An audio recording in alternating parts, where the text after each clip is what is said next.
আল্লাহ তাআলা কুরআন মাজিদে এমন একটি সূরা নাজিল করেছেন যা নিয়মিত ঈমানের সঙ্গে পাঠ করলে নানাভাবে উপকার পাওয়া যাবে। যেমন নম্বর 1, কোনো দরিদ্র ব্যক্তি এই সূরা 70 বার পড়লে আল্লাহ তার উপার্জনের ব্যবস্থা করে দেন। নাম্বার 2, বদ নজরের ভয় হলে খাদ্যের উপর পড়ে ফুঁক দিয়ে খেলে নিরাপদে থাকবে।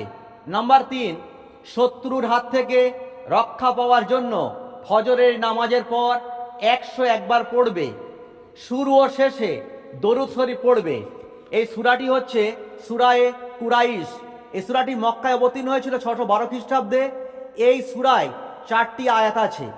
সূরাটি হচ্ছে আউযু বিল্লাহি মিনাশ শাইতানির রাজিম, বিসমিল্লাহির রহমানির রহিম, লিলাফি কুরাইশ ইলাফিহিম রিহলাতাশ শিতাই ওয়াস সাইফ ফালিয়াবুদু রাব্ব হাযাল বাইত আল্লাযী ওয়াতামাহুম মিন জুইন ওয়া মানাহুম মিন খাউফ।